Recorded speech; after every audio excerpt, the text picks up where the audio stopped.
Hey, what's going on? It's Bill Burr, and it's time for the Thursday afternoon, just before Friday, Monday morning podcast, and I'm just checking in on you. How the hell are you? Sorry, I'm a little bit late today, and sorry I am speaking in a hushed voice, but I'm doing that because the little baby boy came this week. I've become a dad again. My wife gave birth to a beautiful baby boy. And we couldn't be more excited. So I'm not getting a lot of sleep, but it's totally worth it. And it's amazing. When you watch your wife go through a pregnancy, she's sitting there going like, I never want to do this. This is it. I'm done. I am done. You hear me? Stay away from me. I'm done. And you're just sitting there going like, I'm sorry. I'm sorry I did this to you. I'm sorry, right? And then the second you have the kid, about 2 hours later, it's like, you want to have another one? This is kind of friggin' awesome. I mean, how often do you get to see a miracle? You know? You can make a miracle and have fun while you're doing it. Hey, you know what I'm saying, fellas? So that's it. I have a son and a daughter. I got one of each, and I feel like the luckiest guy on the planet right now. And, amidst all of this crazy stuff that is going on, that I do believe something positive is going to come out of all of this. I'm seeing a lot of photos of police officers talking to protesters and all of that type of stuff. While the fucking weirdest dude I've seen in recent memory, I don't know what the hell he's doing.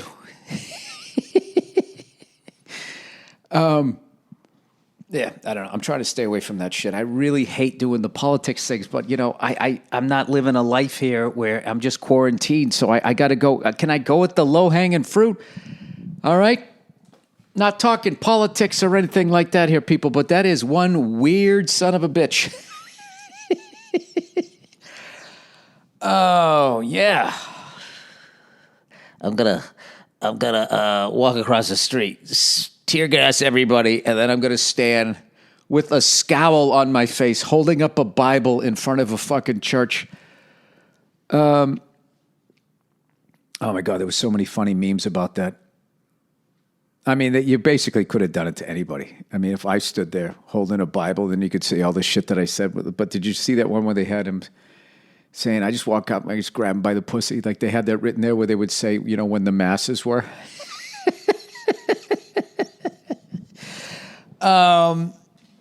Anyway, Drew Brees got himself in hot water. Oh my God. Jesus Christ. Back in the day when you just had thoughts, you just said them to the people in your house. Why do people feel the fuck, as I do a podcast by myself telling you everything that I'm thinking, why do people feel the need, especially when you're making that kind of money a fucking year, why in God's name would you go and do that? You got to ask yourself, why would you do that? Well, it's simple. It's easy. That's not what it is. I don't know what the fuck it is, but I do know this. I found the reaction to that so fucking hilarious. Like, if you look at what go back to Kaepernick, right? And Kaepernick takes a kneel. Takes a knee during the national anthem and says, this is about people of color.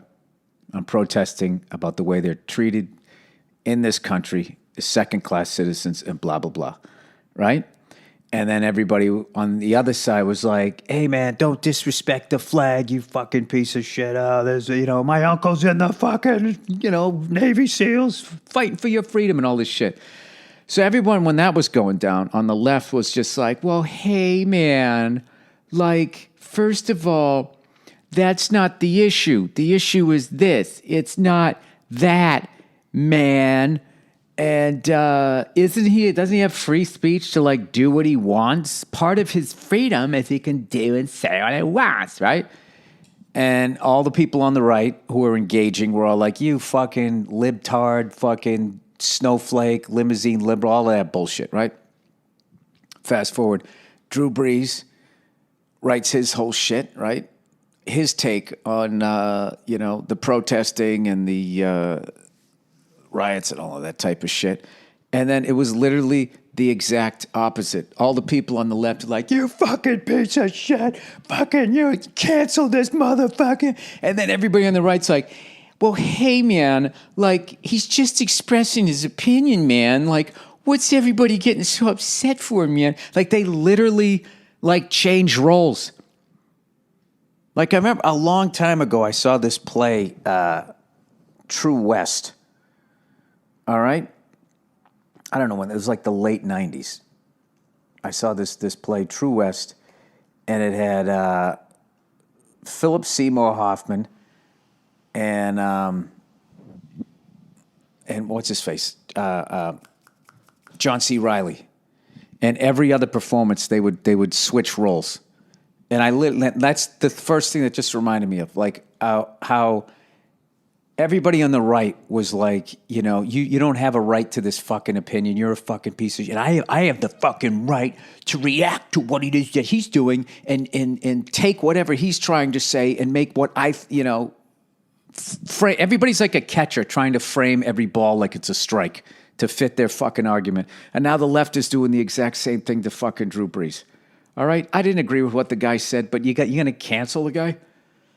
You know?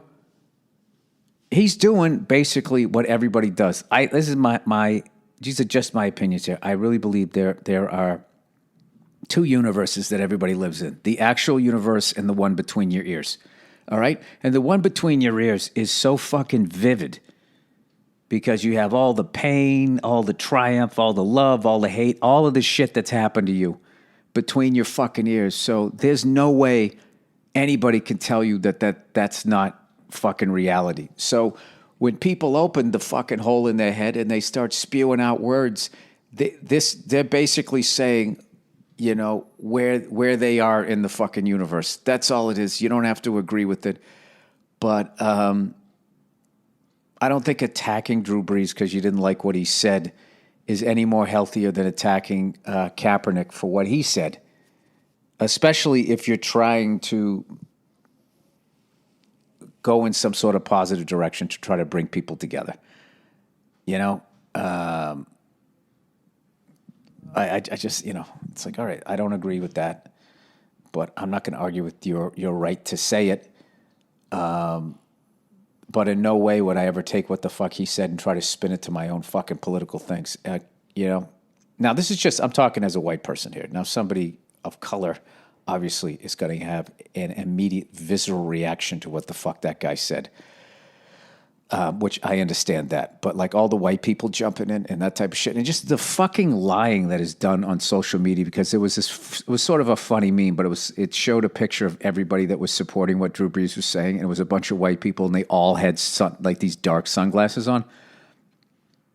And I'm thinking, like, there's no fucking way everybody that agreed with them had the dark sunglasses on. What they did was they got a bunch of them, then they got a bunch that looked alike, and then posted it so they could further solidify their fucking point, which in a way is a lie. The whole thing is fucking bizarre. I don't know what is going on, but I don't get that. You're going to cancel. You said something I don't like. I'm going to cancel you. You know? You're kneeling during the national anthem. I'm going to call the owner of the team and say, I'm not buying any more jerseys until that guy stands up. Shut the fuck up. Bunch of fucking lunatics. Lunatics. You're an adult. Somebody said something you don't agree with. Fine. Okay? That's it. You don't have to politicize fucking, I don't know. I mean, I think, you know, Drew Brees, it's like, all right, if you don't like what the guy said. I mean, there's the initial angry reaction. I get that. But then, you know, maybe that will lead him towards some sort of, I don't know, coming towards the middle. Let's get in the middle, everybody, huh? We're all rocking the boat here. Let's get in the fucking middle. All right, how about something positive here? I got a bunch of people I need to thank here. First of all, my lovely wife for going through everything that she went for and just gave me the most beautiful baby boy I could have ever asked for. And one of the great moments in my life was seeing my daughter meet my son for the first time. And I was like all nervous because, like, you know, she's been the star of the show. And I'm like, wow, is this going to be like a co-star, you know, situation? And she's going to be like, wait, I thought I had all the lines. Why is this person taking half my lines? And it was the exact opposite.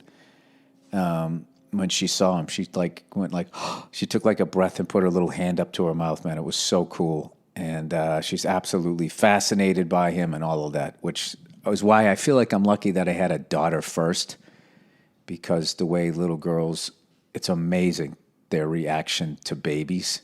You see like that motherly instinct, and like little boys, generally speaking, could give a fuck. They just look, they're like, oh, yeah, cool. And then like go and fucking break something or whatever.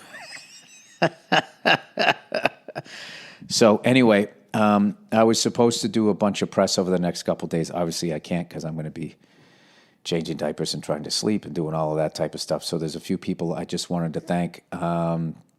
I wanted to thank everybody over at Universal, Judd Apatow, Pete Davidson, everybody else for being understanding that I couldn't do the press. Thank you guys all so much. And I was supposed to do Richard Herring's Leicester Square Theater podcast. And we're definitely going to try to reschedule that. I'm trying to reschedule as much of this stuff that I can as we sort of just get ourselves, solidified here.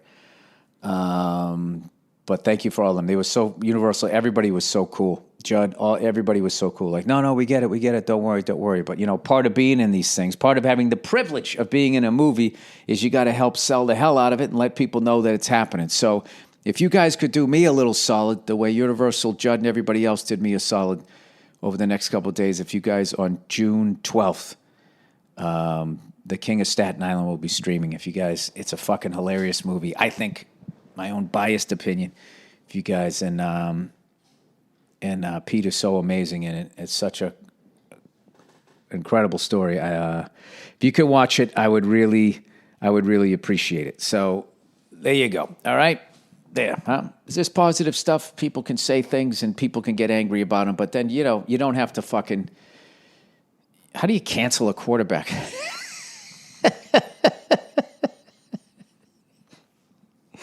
It's not like he was on, the fuck was that? The Dragons out in the fields there. What the fuck was the show?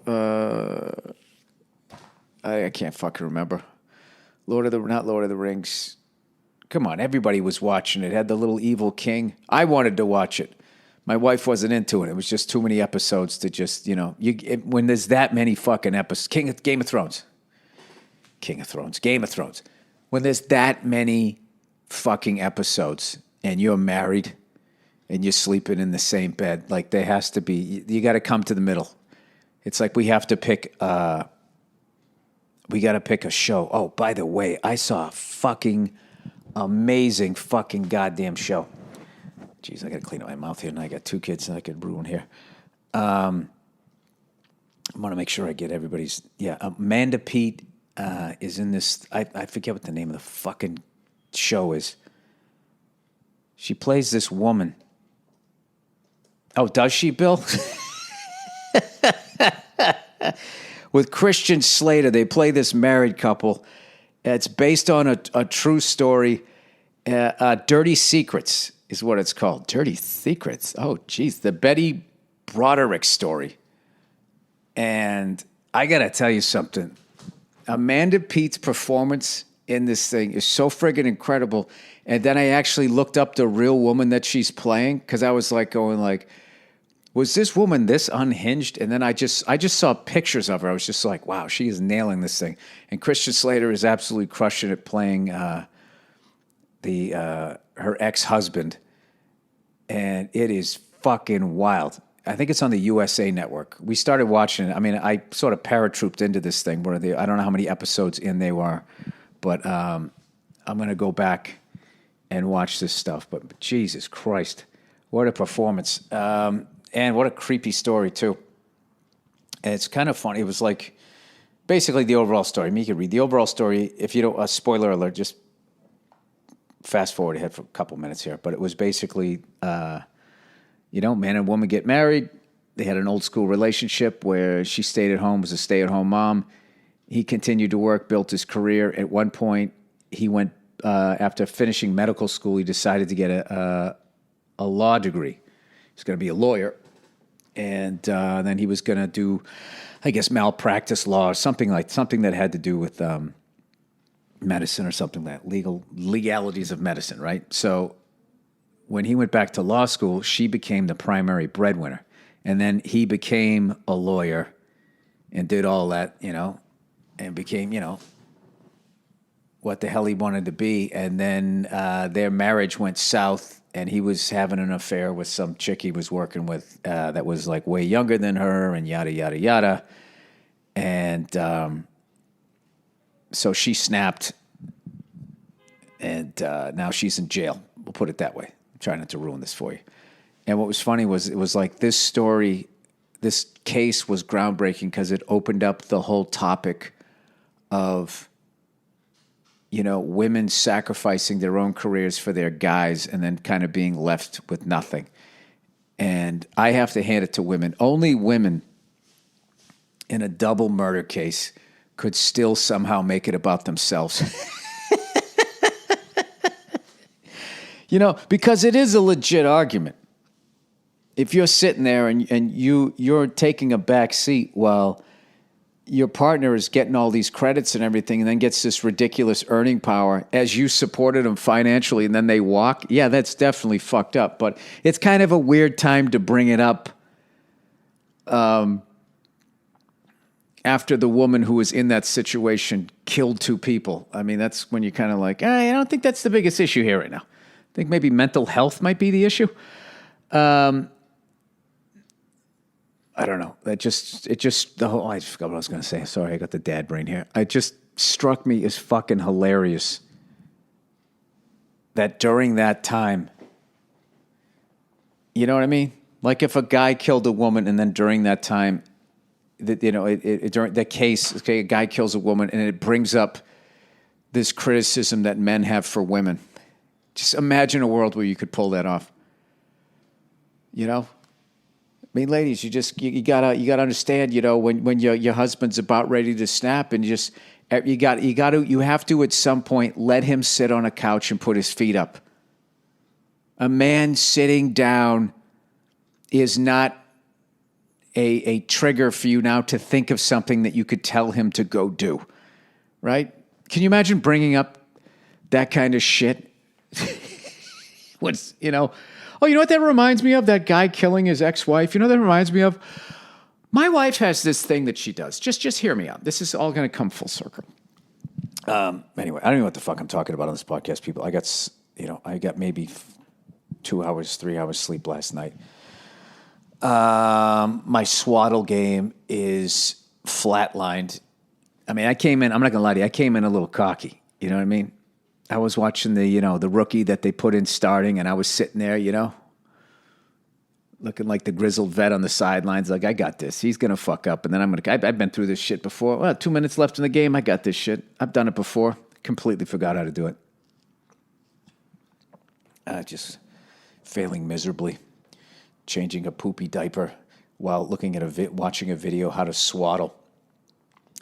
My boy is strong, man.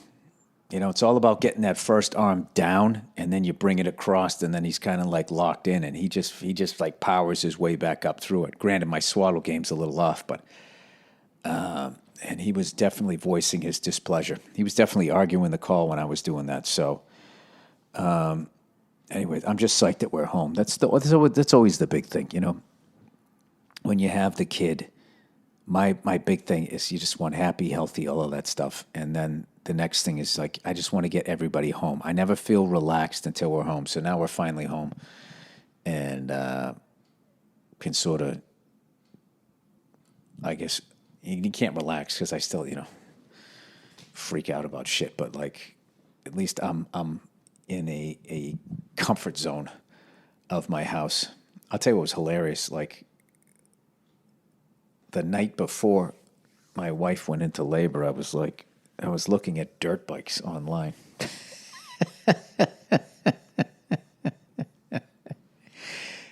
And I'm going to tell you why I was doing that. Not because I'm an idiot. I mean, that's sort of a given. But I was just sort of, on this one, I was like really in denial of the level of work that I knew. Because the first time I had no idea, right? What was ahead of me. And this time I did. So I was so excited when my wife was pregnant through about mid-second trimester. Trimester? That's semester and trimester for you keeping score at home. So I think I was just like in denial. I was psyched that I was having another kid, but I was also like dreading the lack of sleep and then thinking like, oh God, I already have a kid I have to be watching. Like, how the hell is this whole thing going to work? So, I was just, watching helicopter videos and dirt bike videos. And somebody sent me this, a buddy of mine. He just bought this thing. I never even heard of these bikes. I don't know what the new TE 250i takes the low-maintenance simplicity of a two-stroke and makes it even simpler with the aid of electronic fuel injection. See, I love that right off the bat. I'm an old guy. I don't want to kickstart this fucking thing as some fucking black bear is sizing me up in the middle of nowhere. I want to just start it up and get the fuck out of there. This means that fueling is self-adjusted, removing the need for jetting changes while two-stroke oil is pumped independently at regulated ratios, eliminating the need to premix fuel. Whether you are riding at different altitudes in varying terrain or changing temperature, fuel injection ensures a perfectly controlled power delivery every time. So it burns cleaner, it lasts longer, it's easy to start. And I believe a two-stroke versus a four-stroke is the amount of like two strokes is it fires, the piston goes down, comes back up, it fires every time it goes to the top of the cylinder. Where a four-stroke is like bang, 2, 3, 4, bang, 2, as it's going up and down. And I always heard the four strokes were cleaner, but they weren't as quick, which I was totally into. I'm not a speed guy, all right? I like sedans, pickup trucks, not the fucking souped-up ones either. I like the fucking, I like to have some horses under the hood there, I'm not going to lie. But I just like fucking... I'm just more fascinated by them. Back when I used to fly helicopters, I think I'll get back to it someday. I was never into doing like crazy shit. Like I had a buddy of mine just texted me, right? He just told me this story. He flies out in like fucking, I don't know, somewhere in the Midwest. He told me there was a suspension bridge and he flew underneath it. I go, get the fuck out of here. I go, I didn't know you could do that. I go, is that legal? And he was just like, I don't know. LOL. He goes, but I was flying with my dad, so I had to do it, right? So it was hilarious because then my next text to him was like, oh, by the way, my wife gave birth to a baby boy a couple days ago. And he goes, Jesus Christ, I would have led with that. And I was like, well, I didn't want to take the steam out of you taking your dad under a suspension bridge. So, I don't know, dad brain. I don't know what the fucking point of that story was. Was there a point? There probably wasn't a point. There's no point to this fucking thing. So, anyway, I was just looking at a bunch of stuff like that. And, like, I always wanted to learn how to ride a motorcycle. And those who've listened to this podcast for a long time, I don't know, some like 6-7 years ago, I took the motorcycle safety course. I learned how to ride one. And then I rode one around LA for like 2 months. And I haven't ridden since just because somebody almost took my head off the way people are texting while driving out here. And I was just, it was funny. I didn't even think about dying. I thought about like fucking up my leg or losing a leg and not being able to play drums. And I was just like, I can't do that, So now I'm like, well, if I get a dirt bike, I can still like, that's one of those man things. You just want to know how to do it. You want to know how to fucking ride a motorcycle, right? So I'm thinking I could, go out in the dirt, trails or whatever. And, but then you get out there and then you got to worry about like, you see these fucking videos of like fucking mountain lions and shit chasing people on mountain bikes and stuff. I don't know.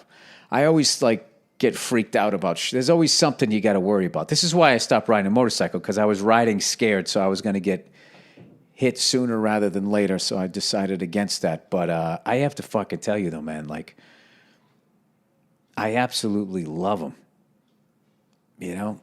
I fucking love them. And I go on YouTube and I watch those videos of these fucking young kids just doing crazy shit. And which I think is stupid because you're taking other people's lives in your hands at that point. But like, I I kind of gravitate towards the old man bikes, the big bikes, you know. Which I was wondering for guys who ride, who listen to this podcast, if you get a bigger bike like that, I have to think it's safer in that people can kind of see you. I mean, some of those bikes, when you get like the windscreen on the front, you are as big as a smart car, right? I don't know. Verzi always said it best to me. He goes, dude, the fact that you're riding something down the street that you could just fall off of. You know, you can't fall off a car unless you're riding. You're basically riding on the outside of a two-wheeled car, and that you can go that fast is just insane. And then I also find it amazing the amount of people that are terrified of a motorcycle, but in 2 seconds, they would get on a fucking scooter without even thinking about it. And it's just like, so are you just scared of the speed, or are you just scared of having to know how to like shift and downshift and turn and all of, I mean, like it's just such a weird thing. It's like, it's kind of like sharks and killer whales. Like if there's a shark in the water, no one's going in the water. But if there's like a killer whale, they're like, oh, SeaWorld. And I've been watching these videos, and like killer whales eat sharks, and legit sharks. A killer whale can fucking eat a great white shark. For some reason, they don't fuck with humans as much, but, you know, the way we're fishing out the ocean, you got to think at some point we're going to be on the menu. And not to mention, every once in a while, they do kill their instructor down there at the SeaWorld, right?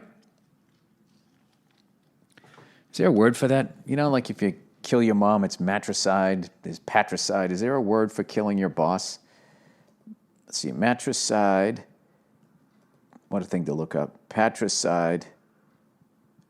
What is killing your boss called? Bossicide? List of types of killings. Oh, Jesus. All right. Oh, it's all side. Suicide. We all know that one. Autocide. Suicide by automobile. Meticide. Oh, these are all the suicide. Okay, killing self. There's suicide, autocide, meticide, murder-suicide, self-immolation. Suicide is a form of protest, often by fire. Fuck. Suicide by cop, acting in a threatened manner as to provoke a lethal response from law enforcement. There's a major joke I could make there, but I'm trying not to divide people here. Okay. All right. Killing of other people. All of these types are considered homicide. You know what's so fucked up? I never noticed that side was at the end of everything. Killing of family. All right, you guys want to get dark here? What is it? Avunculicide. I swear to God, avunculicide is the killing of an uncle. Familicide is multiple victim homicide where the killer's spouse and children are... I don't want to get into this. I'll just read them. Filicide, fratricide, geroticide. Let's get out of the killing of the family here. Killing of others. Casualty. Death in wartime. Collateral damage. Death during wartime due to imprecise or incorrect targeting or friendly fire. All right, this is all depressing. Oh, here's what I was getting. Killing of superiors. Deicide, killing a god or divine being. Episcopicide, killing a bishop. Oh, episcopicide. I can't say this shit. Killing of a king, killing of a tyrant. Tyrannicide. So isn't that, maybe that'd be like if you thought your boss was that bad? I don't know. I want to give somebody a defense for doing that. That was a weird place to go to. I don't know why. Why am I thinking this? I just brought a life into the world, and now I'm talking about all the different kinds of fucking death. And with that, I think it's a good time to do a little advertising here. Oh, MeUndies. MeUndies. Killing your fucking boss. I can't do that. I got to start over again. Edit that out. MeUndies. Okay. It's MeUndies, everybody. MeUndies. MeUndies, there's nothing funny about death. MeUndies, MeUndies, until you smell your fucking breath between your legs wearing tighty whities. Everything's going off here. Put on some MeUndies to give your junk some fresh breath. Sorry, all right. MeUndies, do you guys know about a thing called June gloom? It's this sad... It is... Is this said simply because it rhymes? 3 hours sleep, people, and I'm done. Just hang with me here. That's ridiculous. What could possibly be gloomy about Junie? Discovering those undies in your mailbox while June's non-gloom sunshine is bronzing your shoulders. I would love to know what that feels like. At this point, the situation is hypothetical, but we're going to tell you how to make it real. MeUndies has this brilliant thing called the Undies membership, where every month the softest undies ever appear at your door. The convenience factor is clutch. You never have to leave the house. Oh, and you always get site-wide savings, early access, and free shipping. It's pure joy because when undies greet you in your mailbox, June gloom is doomed. MeUndies are made from micromodal, an irresistibly soft, sustainable fabric that encases your nether regions in a cloud-like comfort. It's magical. Made from trees. Another reason to give them a hug. MeUndies. Well, it's made from that's weird. Why would you give it a hug like you guys are hippies here? MeUndies are offered in a range of sizes from extra small to 4XL. MeUndies has a great offer for my listeners. For any first-time purchasers, you get 15% off and free shipping. You got to give this super softness a try, especially because they have a 100% satisfaction guarantee. To get your 15% off your first order, free shipping, and 100% satisfaction guarantee, go to MeUndies.com/Burr. That's MeUndies.com/Burr. All right. Oh, Simply Safe. Something we all want to be right now. What's the number one sign of a bad home security system? A home security system that's so complicated you never use it. Jesus Christ, I've been there. This is exactly the type of security system Simply Safe has spent a decade fighting against. They believe that simple is safer, and it's exactly why Simply Safe is the home security for right now, when feeling safe at home has never been more important. Is that leftover from COVID? Or is that commenting on the other stuff? That's weird. Simply Safe was designed to be easy to use while protecting your whole home 24/7. Order online with the click of the button, open the box, place the sensor, plug it in, and your home is protected around the clock. No technician or salesperson has to come and disrupt your house. You don't need to pay any outrageous monthly fees or sign a 2-year contract. Simply Safe was named Best Overall Home Security of 2020 by U.S. News and World Report. And their 24/7 professional monitoring and emergency dispatch starts at 50 cents a day. Head to simplysafe.com/Burr and get free shipping and a 60-day money-back guarantee. That's simplysafe.com/Burr, SIMPLI safe.com/Burr, BURR, to make sure they know that our show sent you. Oh, look who's here, everybody. Stamps.com. Oh, from back in the day. The first advertisers ever. Stamps.com. For all our sakes, we need to avoid crowds any way we can right now. But what if you need to go to the post office? That is why you need Stamps.com. Boom, boom, boom, boom. Anything you can do at the post office, you can do at Stamps.com. Print postage on demand and skip those lines and crowds at the post office. Plus, you can actually save some money with discounts that you can't even get at the post office.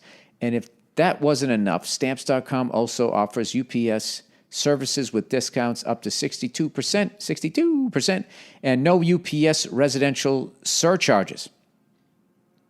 You've heard me talk about Stamps.com. They've been sponsoring the show for over 7 years now, and if you haven't tried it, what are you waiting for? Plus, Stamps.com is completely online, which saves you time. No more inconvenient trips to the post office. Stamps.com brings all the service of the U.S. Postal Service right to your computer in the safety and comfort of your own home, office, or anywhere else you are hunkering down right now. Whether you are a small business sending invoices, an online seller shipping out products, or you're just working from home and need to mail stuff, Stamps.com can handle it all with ease. Simply use your computer to print U.S. postage 24/7 for any letter, any package, any class of mail, anywhere you want to send. Once your mail is ready, just leave it for your mail carrier. Schedule is free. Schedule a free package pickup or drop it in the mailbox. No human contact required. It's that simple. Right now, my listeners get a special offer that includes a 4-week trial plus free postage and a digital scale without any long-term commitment. Just go to Stamps.com, click on the microphone at the top of the homepage, and type in Burr, B-U-R-R. That's Stamps.com. Stamps.com, enter Burr. Stay safe, my friends. All right, so there you go. That is the podcast, everybody. Thank you all for listening. Please, June 12th, watch The King of Staten Island and Season 4 of F is for Family. Thank you to everybody listening out there. What else? We get a little bit of bonus music here, and then not bonus, but we have a little bit of little music interlude here, and then a bonus half-hour episode of the Thursday afternoon just before Friday, Monday morning podcast from a previous Thursday a year ago, 10 years ago. I don't know how the hell it works. All right, that's it. I apologize if this was all jumbled up. Everybody, try to come together. Let's try to work on this, try to become a better person so stuff like this doesn't happen. And, remember COVID? Man, they just kind of got knocked right off the charts, didn't they? Huh? Knocked right off the charts like a boy band that's on their third album. COVID just got sent fucking packing. I'm surprised they weren't all, you can't we'd love to hear what you guys have to say, but unfortunately, these types of gatherings are not allowed, not because we're violating the Constitution. We're just trying to keep everybody safe. So if you guys would just protest 6 feet apart from one another, no groups larger than 5 or 6. We would greatly appreciate that. Tremendously appreciate that. All right, that's it. Sorry, that was my last attempt at trying to be funny. I'm too fucking tired. I swear to God, I'm going to get some sleep this weekend, and I'm going to come back fucking swinging on, Monday. Monday? All right, that's it. God bless you. Go fuck yourselves, and I'll see you. Have a great weekend. Hey, what's going on? It's Bill Burr, and it's the Monday Morning Podcast for Monday, June 4th, 2012. How are you? How's it going? I know, it's a little late. But, can't you just go twiddle your thumbs and do something else for a minute? Instead of going on my Twitter and breaking my balls. I know what you're thinking. Bill, you really don't have a fucking day job, so there's really no excuse for you having this podcast late once again. Well, listen, if you've noticed, like Axl Rose, I am also a balding, redheaded performer, and and we are notorious for starting shows late, for sitting in our trailers, making sure our kilts fit correctly. That's when you knew that band was just really was just going over the top, and there was nobody saying no in their camp. When he came out, when he wore the kilt, it's like, what are you doing? All right? You're not Scottish. I'm sure you have some sort of Scottish heritage, you ginger bastard, in your blood. But, you're from fucking Rhode Island or wherever, Indianapolis. Where the hell was he from? Illinois? What? You're in America. It's not a kilt. Unless it's St. Patrick's Day. St. Patrick's Day, I'll look the other way. Other than that, you're wearing a fucking dress. And who stole it years later? Kurt Cobain came out wearing a summer dress because he was sad. And he thought maybe if he felt a little pretty that, Jesus, Bill, you really going to say it? Well, fuck it, I'll say it. Maybe he wouldn't stick a fucking gun in his mouth. Where the fuck do you get off making fun of that? Oh, fuck you. Believe it or not, I'm actually in a great mood. This is the reason why I was late today. This is my the dog ate my homework excuse was I finally went out riding a motorcycle today. That's what I did. I had a manly morning. What did you do? Huh? You sit down and eat some fucking Lucky Charms? Huh? You pansy? Are you sitting there smelling like gas? I don't think you are.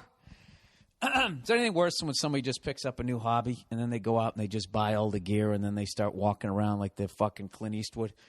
Well, lucky for you guys, I'm not one of those guys. And the only reason why I'm not is because I'm an old bastard now.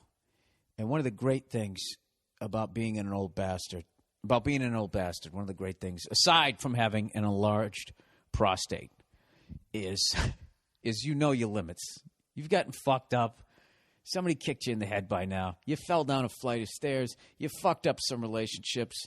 You know, people you know have gotten fucked. You realize that there's not some dude in the air that gives a shit about you, you know, that you have some sort of guardian angel just looking out for you. No, if you're a fucking idiot, eventually you're going to get fucked up. Well, is that true, though? There's a couple of golden childs out there. Doesn't everybody just know that guy that you've just been predicting? You know, that guy's going to get his fucking ass kicked. I'm telling you, it's going to happen. Remember this conversation. Remember I said it, okay? A fucking guy. He doesn't show any respect. He's always running his fucking yap. I tell you, I would have done it if I didn't have so much to lose. You know? I would have kicked his fucking ass if X, Y, and Z in this scenario, my wife wasn't yelling at me. You know, and you just keep predicting that this guy is going to get his ass kicked. And, you know, there's always that guy where it just never happens. And once they hit 40, and if you never got your ass kicked by 40, it's pretty much not going to happen unless there's some sort of home invasion. You know, I would think. Or unless for some reason you take up drugs late in your life. Right? You end up eating somebody's fucking face and growling at the cops.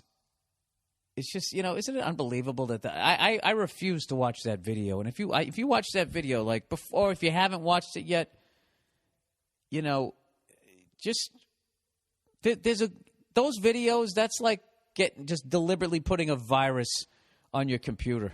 You don't want that shit in your own personal hard drive. You don't want that rolling around in your head. You don't want to see that shit.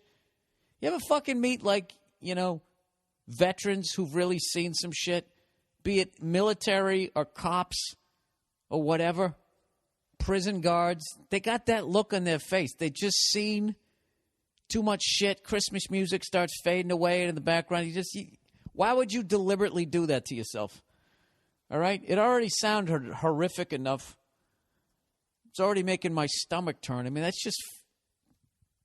What kind of world do we live in? Whether something like that happen? That's the new drug?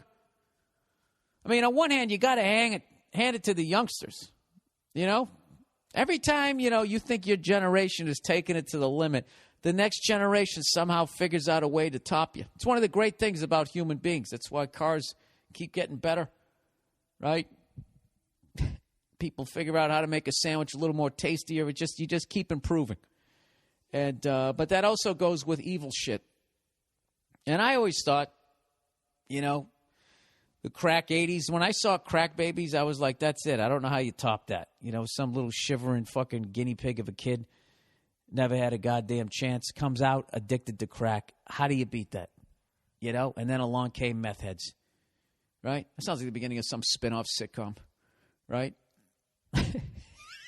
Like Meth Heads was the flow from Alice to Crack Babies. If you were making a sitcom about drug use. You know, Mel, kiss my grits. That was fucking Meth Heads. Just go with me on this. Don't be... What else are you going to do? Huh? Go to work?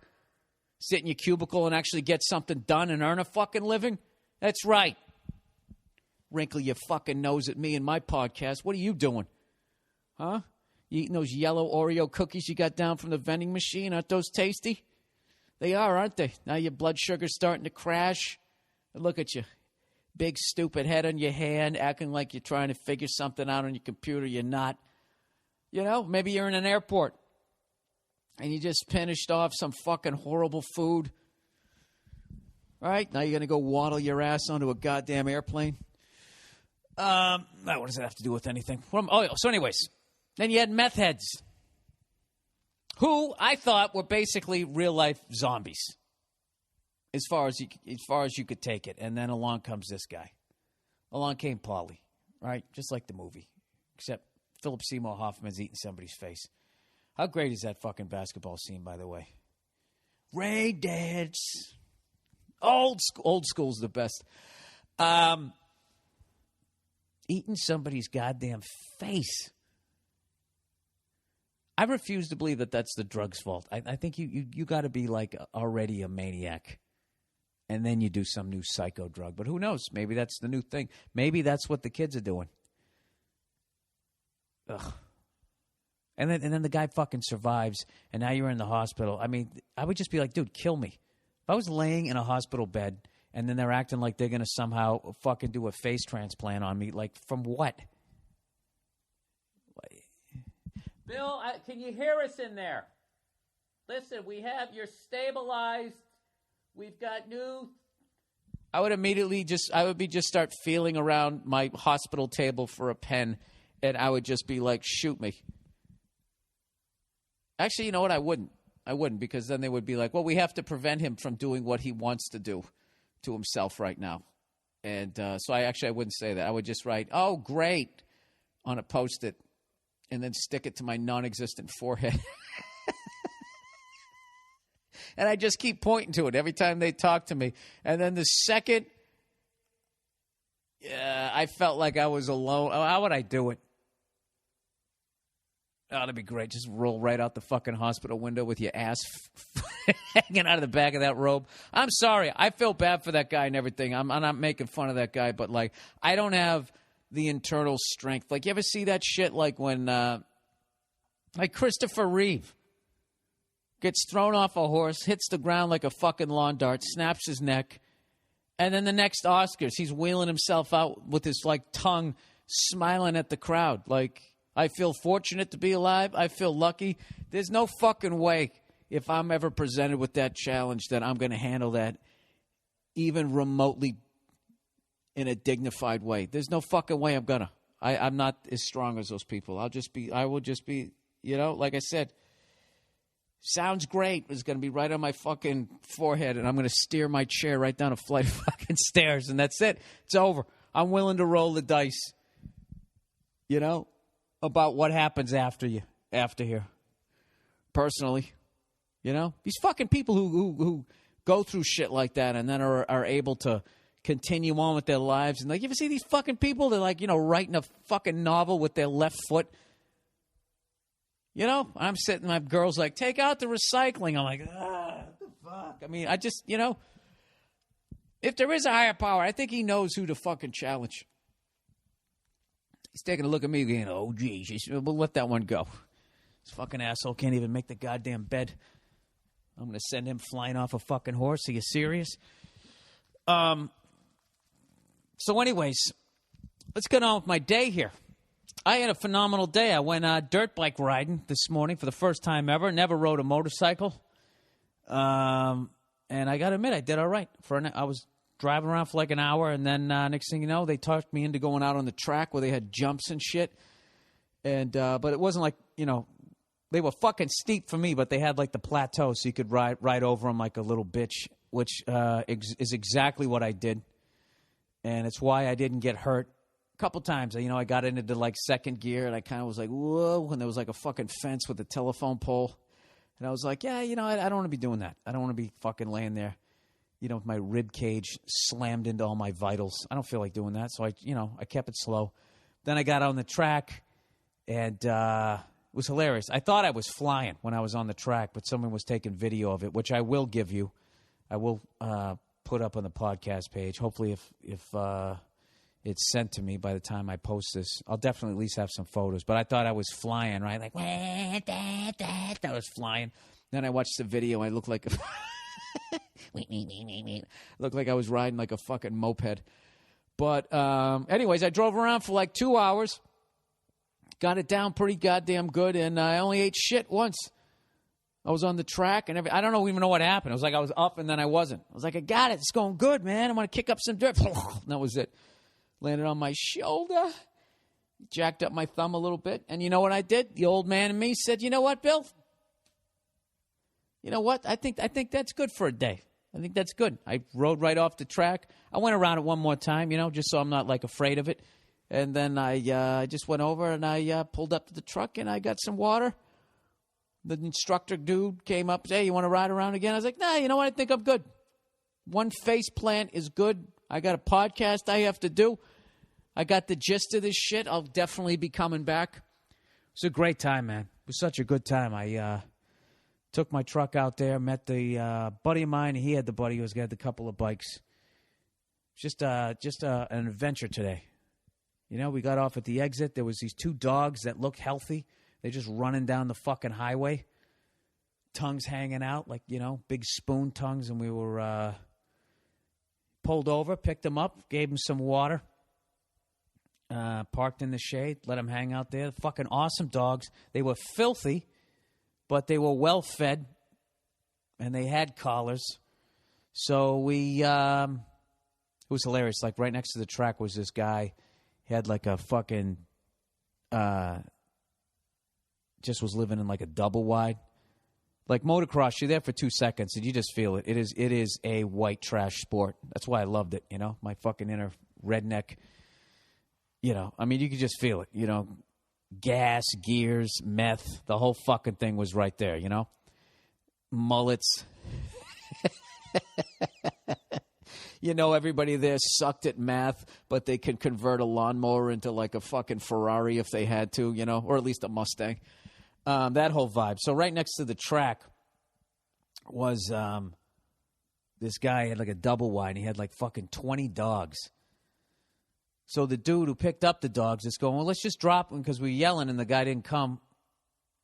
I'm like, well, let's just drop them over the fence. And I watch that dog whisperer shit, and I see like when a dog comes up to the pack and everybody starts freaking out. And I'm like, I don't know about this, guys. I don't know. So we lift the dogs up, and the pack immediately is just like, rah, rah. So fucking like, all right, not a good idea. Not a good. We almost threw these dogs to their death. So we ended up putting them back in the truck. I know there's a couple of people who know a lot of stuff about dogs right now. Don't worry. It has a happy ending, okay? So you can relax, all right? Get off the edge of your Staples seat, your IKEA chair. This has a good ending. So we ended up going to the track. We parked in the shade, and the dogs immediately just, you know, passed out. They were so exhausted, poor things. And they were friendly as hell. So when we were done, we ended up just looking up the Humane Society, and they had a drop-off, and we went over there, and we came walking in with them. Didn't have leashes. We're, like, carrying them in and shit, and we come walking, like, hey, how you doing? My whole head is like, please, you're not going to kill these dogs in, like, 20 minutes, right? So we brought them in. The second we came walking in, they were like, Jesus Christ, those dogs are back again. We know those dogs, and, you know, they were microchipped, scanned them and shit, and which was unsettling. Because one of my buddies is going like, oh, these things are microchipped, you know, and then the conspiracy theorist in me is just like, yeah, we're next. That's what they're going to do. They bring us into, after we escape a FEMA camp. Und your papers, please. And they're going to fucking tackle you, scan you, and send you right back to your camp in Fresno. But let's get back to the happy ending. So they knew the dogs. They scanned them. They called the owner, and then they ended up coming down and getting the dogs. So we did a good deed. All right? That's why the podcast is late. Because I was acting like a fucking 8-year-old, but we rescued dogs along the way. Isn't that a nice story? I got to tell you something. If you've never gone dirt bike riding, you got to do it. And I can't imagine when I saw some of the kids down there getting to ride those bikes, like how fucking incredible that must be. You know? So I remember when you were a kid, you're just sitting there riding in the back. You're always the passenger. And then all of a sudden, one day you turn 15 and a half, you get your permit. Next thing you know, you're driving down the street. It's the greatest fucking feeling ever. To feel that at 8, to go from literally like, Mom, I don't want to eat liverwurst, to like fucking a half hour later, flying around the track. It's just incredible to me. But anyways, it was an awesome time, and I don't know. But I don't know if I have time for another hobby. And I got to tell you, like, you know, it was fun, but it was fucking scary. I didn't know what I was doing. At one point, like, I let out the clutch, and I just started flying. I'm in the parking lot. It's all dirt, and I'm heading towards these trees and these cars. And fortunately, I remained calm, and I had to think. What do you do? Oh, pushing the clutch, and here's the brake. Okay. And it's the exact opposite where, you know, I'm used to driving my truck. I push in the clutch with my foot. Brakes, obviously, with the foot. And now it's the opposite, unless you use the back brake, which is on the right side, the whole fucking thing. But I was able to remain calm. It was hilarious. I stopped, and when I turned around, I saw everybody in the parking lot was laughing.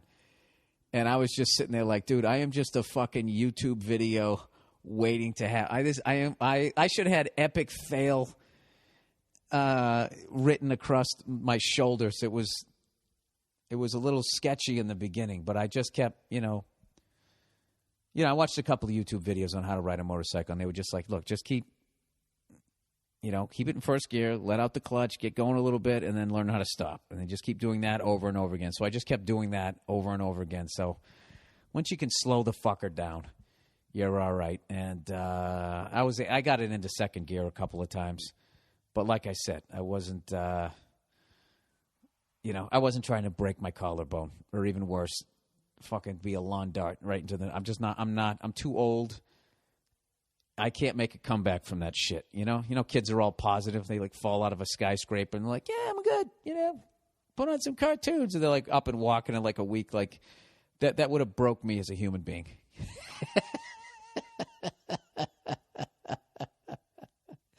I'm not. I'm just a shit-talking asshole. But when it comes to stuff like that, like I'm not. I know my limits. I fucking know them. There's a couple times I got it up in second gear, and that fucking voice that you ignore when you're a youngster, that voice that's going, dude, what the fuck are you doing?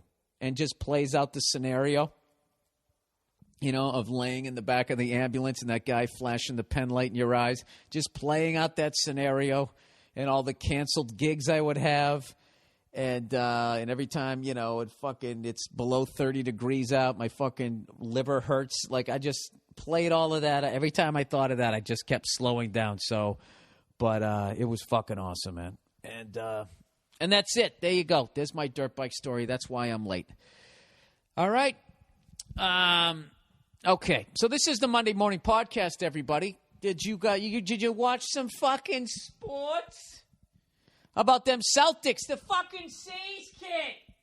They tied it up. What'd I say? Yeah, I did. I fucking said it. Oh, yeah, fuck. You're such a fucking cunt, dude. The fucking Celtics tied it up. Holy shit. Amazing. I got to tell you something right now. I have the utmost respect for fans of the NBA. It is the most fucked up, nerve-wracking game. I can't even explain it. No team can go up by 20 points and fucking hold the lead. They just can't do it. Up by 24, and all of a sudden Stern calls the refs. The fuck you guys doing? The rule is 15 points, 15 or more. And then they just start tweet, foul away from the ball. And I've never watched this sport where you hear the announcers review a call like 6 times a game. They go, I don't know what he was looking at there. Anyways, Rondo pushes the ball up court, How many fucking times? It's the most frustrating sport I've ever watched in my life. When the Celtics were up by, like 15 or whatever, scored 61 in the first half, and then all of a sudden you scored 28 in the second half. It's like, what is going on with that? That doesn't make any sense to me. Like when a pitcher comes out and he's on and he's got his stuff, he has his stuff. He doesn't like pitch lights out for 4 innings and then like let up like 19 fucking home runs. Doesn't happen. This fucking NBA, they're up by 24 points. And then all of a sudden, they can't get a call, they can't get a bucket, and all of a sudden they say, it's a fucking 4-point nail-biter. We were up by 24 points after 3 quarters, game 3. 24. If you score 24 points, that's a solid quarter worth of fucking points. And somehow it went down to being like an 8-point game, and I was just losing my shit. And the more I was watching it, I was just convinced that it's manipulated by the refs. I don't give a fuck what you say. There's no other official that has more power than an NBA referee. They can kick people out of the fucking game. Okay? You can call intentional grounding on Peyton Manning. You can call, some bullshit forward lateral or some crap, but you can't kick Tom Brady out of the goddamn game unless he throws a punch. You know what I mean? I guess you can. He can verbally abuse you or touch the rim, but he has to do something. But in basketball, you can just call phantom fouls. Like if I bet the game, this is all you got to do. Who's the best player on that team? This is what you do. Right out of the gate, you give him 2 quick fouls. Now he's on the fucking bench, probably for the rest of the first quarter. He comes out in the second quarter. Now you got to give him his third, but, you got to wait a few minutes. However the game's going, you wait a few minutes, then you give him his third. All right? So-and-so's in foul trouble. Third quarter starts. He's on the fucking bench, and now you want the other team to make a run. The fucko comes off the bench. You give him his fourth. Tee him up, maybe. Couple of technicals there. I watched that game yesterday. It goes into overtime. It's a playoff game.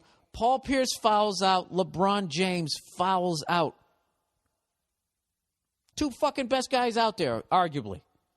And they're sitting on the bench. You don't watch hockey and all of a sudden fucking, whoever you want to call. Who the fuck's even in the finals now? Eliash, Zach Parisi, however the fuck you say their names. I hate the Devils. I never watch them. Oh, that's his third fucking cross-check. That's it. He's out of the game. And like Gretzky and Lemieux are just sitting there on the bench, fouled out. And then like the scrubs come in and they can't hit fucking free throws. I just, it's unbelievably frustrating. Frustrating fucking game to watch. But we're tied up. So did that make any goddamn sense? Have you guys ever watched those YouTube videos when you see... When you see what's his face, when you see that whole Sacramento series, Sacramento Kings that was against the L.A. Lakers, the 2002 series that was allegedly fixed. You saw right there how to fix a game. They just fouled out both their centers on bullshit fucking calls, and then you just let Shaq run wild. And they still almost lost the game. I don't know, man. You know what it is? I'm so sick of people like being a hockey fan. Unless you run into another hockey fan. It's the weirdest sport to be a fan of because people just shit all over. Well, why do they let them fight? I can't see the puck. And after watching the NBA for like the last 3 weeks, it's like, why don't you worry about the mobbed up refs in your league?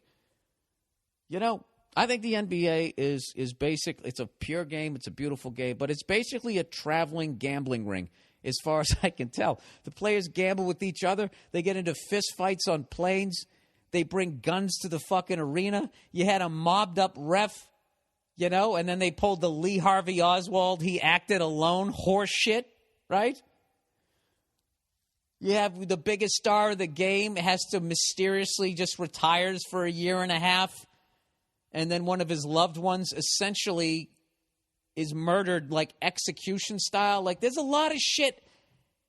There's a lot of shit going on. So why don't you go fuck yourselves with your criticisms of hockey, okay? I can recognize NBA is a great game, but your league, it's a little fucked up. And as far as you guys who can't see the puck, why don't you start by looking at the guy that everybody seems to be focused on, all right? That's usually the guy with the puck, the black object against the white surface that you for some reason can't see.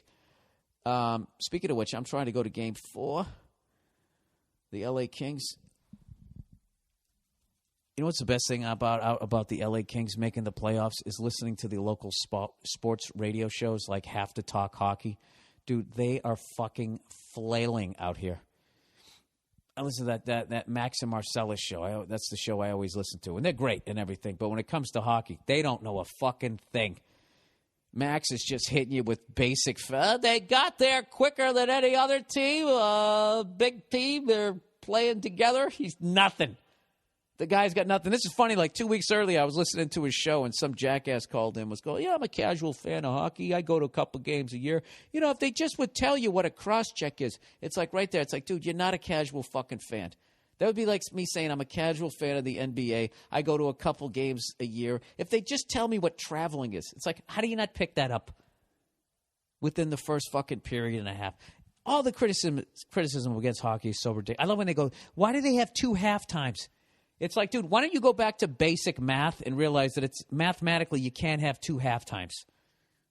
Right? They have a third time and a 2/3 time. If you want to get technical. Correct? All right. Anyways, this is the podcast. Hey, you know what time it is? It's time for some fucking advertising. What do you say? Father's Day is coming up, everybody. If it wasn't for your dad looking at your mom, wanting to get down, you wouldn't be here, right? Now, this is the thing about Mother's Day. You go all out on Mother's Day. Everybody does, right? You just go all out. It's your mom. She's a saint, right? You go all out. And what happens Father's Day? Your father is basically Walter Payton in Super Bowl 20. Remember, they let the fridge is your mom, right? The fucking popular one. Hand it off to her, and sweetness doesn't get a touchdown, all right? Well, I think it's high time you let your dad fucking run one in, all right? And you can do it with the man grate. What is the man grate, you ask? Well, when you go out and you look at your father's grill, he's going to have one of those grills where they have those little skinny little grills, you know what I mean? That you couldn't even put like a Cheez-It on without it falling through. You know, this is what the man grate is. Basically it's a grill enhancement system, which means you don't have to go buy a new grill.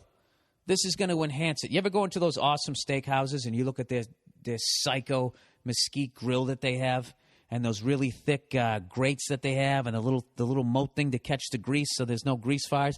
They finally made one. I don't know why it took so long for someone to do this, but they finally made one for your grill at home, which basically now you're going to get the look and the flavor of a real steakhouse. All right? And this is the best part. 100% made in America. Cast iron grilling grates. What do we make in America? Huh? Weed and this. I think that's all we have left. All right? This is actually legal in all 50 states. All right? They're 100% made in America, cast iron grilling grates. They're heavy-duty grilling grates, deliver exactly what you need to achieve that steakhouse flavor that you've been looking for. Man Grate's got the patented design. It's great for chicken, steak, veggies. All that stuff is never going to taste so good. You don't have any more flare-ups or dry meat guaranteed. Take advantage of the $20 Monday morning podcast special today by clicking on the Man Grate banner at BillBurr.com. Just go on the podcast page. As a bonus, every BillBurr.com order comes with a heavy-duty Man Grate grilling brush. Come on, man. That's what you buy your dad right there. Okay? That's one. Buying your dad a Man Grate for Father's Day is one rung below just buying him like an old pistol. It's just a manly thing to get him. 100% made in America, 100% cast iron, steakhouse quality, $20 off, and you get your little wire brush there. Huh? Who's hooking you up? Who's hooking you up? Well, how could you do better? How could you do better? You know, get him a hooker. Dad, you've been faithful all these years. Oh, here's an email from somebody talking about NBA refs. Because I was not convinced that the NBA's fixed, or at the very least manipulated. You know? Oh, my God. The lottery? Are you serious? The lottery? The Knicks win the first one ever? Because you want Patrick Ewing to go to New York City. Of course. Absolutely. The foul away from the ball. I don't know what he was looking at there. NBA refs. Bill, saw your tweet about NBA refs and how they are in it for the money. Well, it's the truth. This guy's claiming that this is the truth. This is all alleged before I get sued by a conglomerate of those Foot Locker jackasses. I'm friends with the daughter of one of the top paid refs in the league. I just went to her wedding on Friday night, and there were 2 tables of NBA refs there. No lie. I can provide pics for verification. I don't want any pictures. Don't send me any pictures. I don't want to rat anybody out here. I just think it's hilarious. Anyway, I know that referees get paid $10,000 per game for the NBA Finals. So if the series gets swept, it's $40,000. But if it goes to 7 games, that's a difference of $30,000. I work in finance, and that's a lot of coin for an extra 3 days of work. Plus, the network gets more money from advertisers, etc. Although a sport, it's a major business. I don't know what that sentence means. Former ref Tim Donaghy got busted for gambling on games a while back and wrote a book about it. This is my favorite thing. They say that guy has no credibility. You know, that's what they said about Jose Canseco when he first came out and, you know, was ratting everybody out. Like, oh, he's old, he's bitter, he's turned his back on baseball. Wait a minute, he's right. Oh, sorry about that. You know? Plus, if you say he has no credibility, then you have to, let 80% of people out of prison because that's how they ended up in prison. The person they did the crime with was negotiating their fucking sentence down, and they ratted him out. Right? I don't know. I think the NBA is filthy. You know, Pete Rose bets on baseball. He's banned from baseball for life. Jordan bets on it. He gets to go play baseball. Allegedly. Former ref Tim Donaghy got busted for gambling on games a while back and wrote a book about it. The guy is from the same neighborhood as I am, and we know some of the same people. The guy who does my homeowner's insurance was named as a gambling partner in the first chapter. It's eye-opening of how shady the business is and how refs can cheat so easily to fix the outcome of a game, according to Tim Donaghy. This is all alleged, people, all alleged. Philadelphia is a hotbed for NBA refs, and I actually went to high school with an active NBA ref who was also at the above-mentioned wedding. Love the podcast, but just started listening a few months ago. How could I download the podcast? Dude, you didn't really say anything. You just said you went to a wedding with some NBA refs. So you know how much they make a game. But you didn't really provide any. That's all circumstantial. I don't know. It just seems so filthy. Like, they call, like, when they call those ticky-tack fouls, I'm telling you, they're thinking ahead in the game. As how I look at it. Like, I get Paul Pierce fouls out, but, like, those bullshit ticky-tack fouls that you call on him in the beginning of the game is how he ends up fouling out in the end when he actually fouls somebody. So I don't know. I don't get it. I'm sitting there watching this. We got a 15-point lead, and then all of a sudden, within a minute, Paul Pierce and Rondo both pick up their fourth fouls, have to sit down, and next thing you know, it's a game again. You know? So I don't know that they necessarily – this is the feeling that I have when I watch the NBA. I feel like somewhere around 14, 15-point lead in the playoffs. That's when all of a sudden, you know, calls start going the other way because they don't want people to turn the channels. At the end of the fucking day, it's a business. They keep it close. Just keep it close. That's what they're doing. I don't know. I'm an asshole. Don't listen to me. But I 100%. It just wouldn't surprise me. If somebody came out and they actually found out that like 18%, that's a little high. I'd say 11% of NBA games are strongly manipulated. I would be surprised that it wasn't more like 18%. Because when I just watch them, it's just like, how many times can they just be like, there's like no foul. Oh, and that shit, I know I talked about it last week, but Kobe hacks a guy across both fucking arms.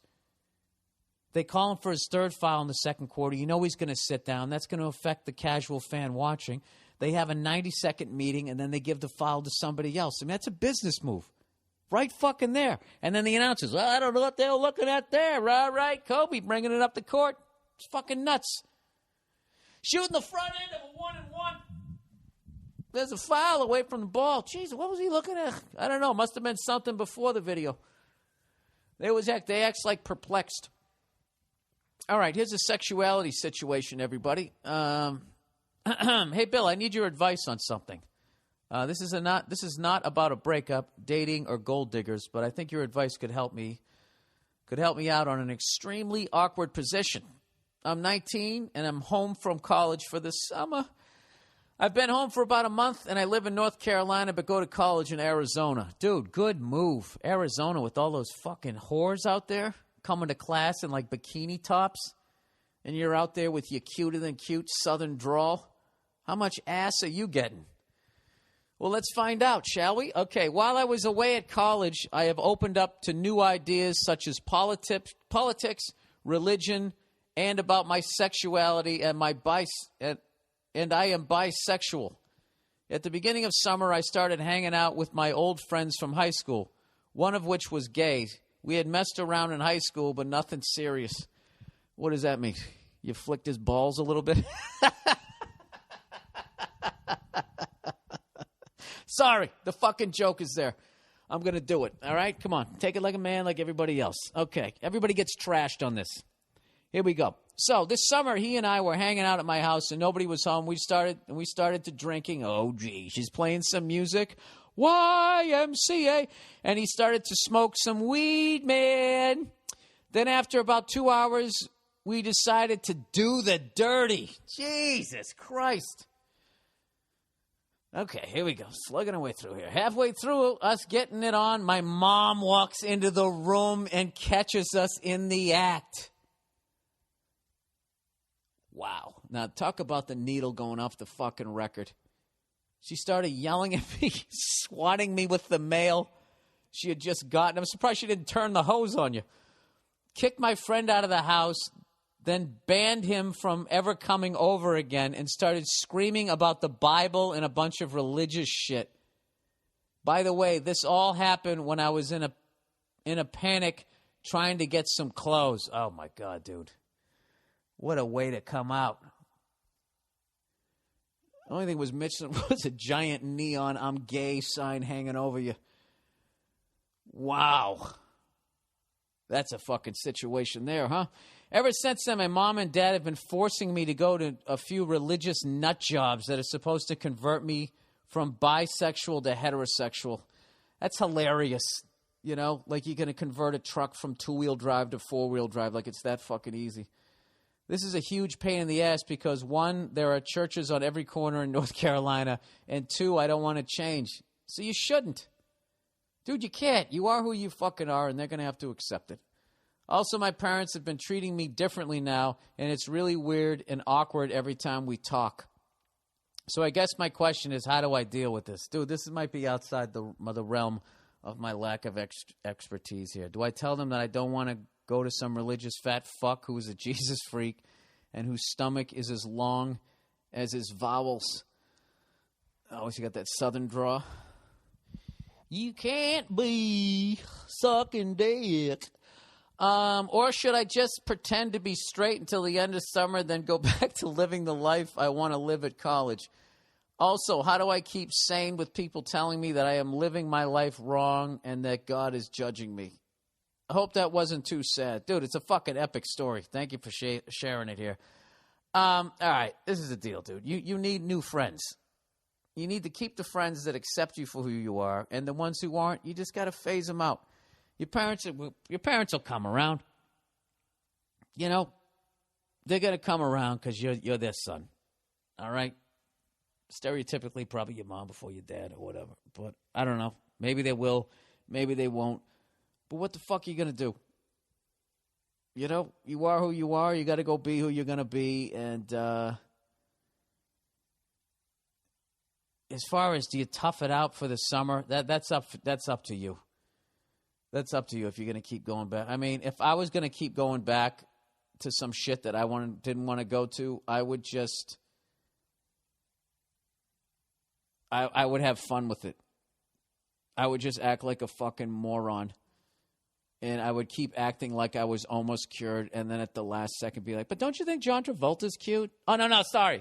And just fuck with the guy and just have a good time. If you can't get out of it, if you don't want to, fight, if you don't want to be like Hitler and try and fight on three fronts and end up in a fucking bunker, maybe you just start with to get some new fucking friends. That's it, dude. That's brutal, man.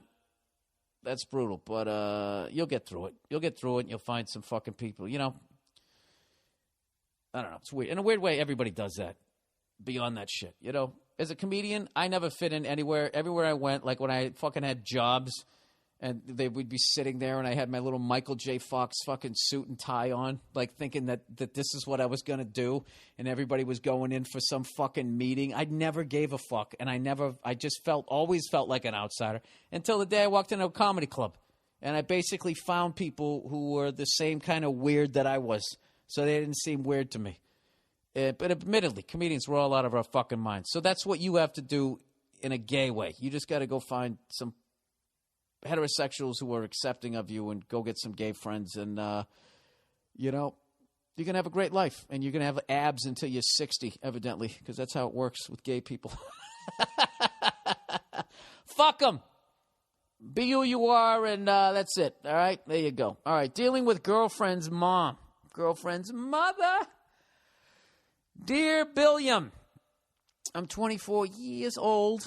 It's funny. I always do this Boston accent. I think that it fucks with my language for the rest of the week. My language? No, my accent for the rest of the week. I'm 24 years old and recently started. Let's see if I can pronounce my R's through all of this. I'm 24 years old and recently started dating a new gal. She's a complete sweetheart. Sorry.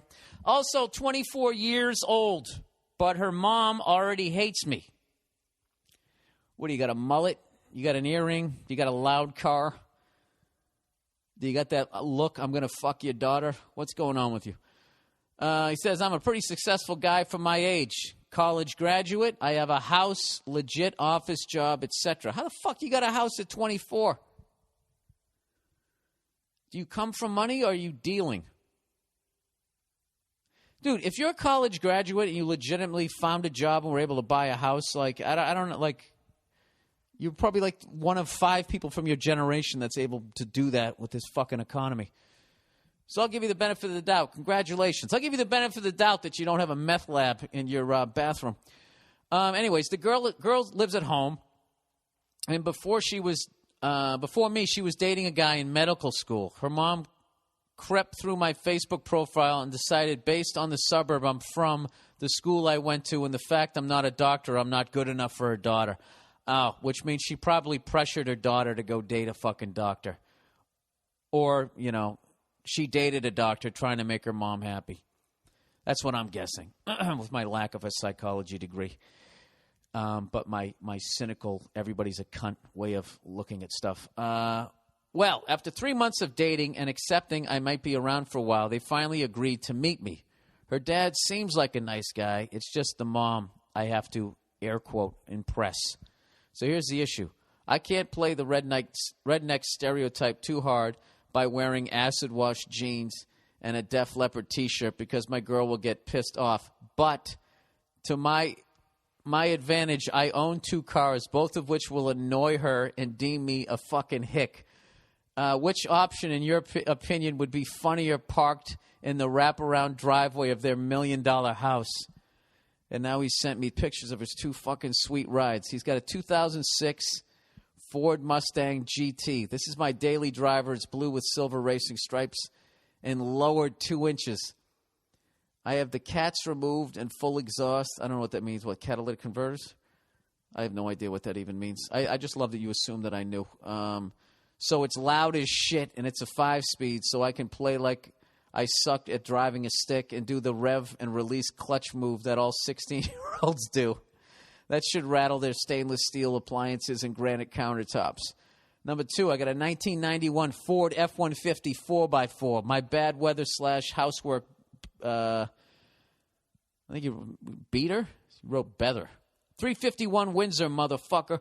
2-tone red and white single cab red bench seat. It has plenty of NRA stickers on the back from the previous owner. My favorite being fight crime, shoot back. Oh, dude, that's a wrap. That's a wrap. I think you got to go with the truck. Fender wells are rusting out, and there's several rust holes in the bed. It also leaks coolant and oil and would leave a nice stain in the driveway. I don't plan on being a dick or anything when I meet them, but if she's going to judge me without even knowing me, I'd hate to let her down. Enclosed are pictures of both cars and the bumper sticker on the truck. Please advise. That's what we say at the end of emails in bullshit corporate America. Oh, please advise. Dude, those are beautiful cars, man. I love 2-tone pickup trucks too, by the way. This is what pull up in your pickup, and then the next time you come over in the car, and that'll do the other stereotype that people who don't come from money always, buy depreciating assets.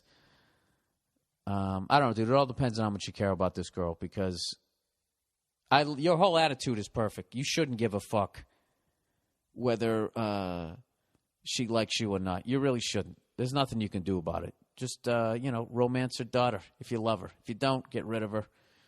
Don't stick around just out of spite. But I would definitely go with the pickup truck, man. The pickup truck's fucking hilarious. But you know something? The Mustang's cool, too.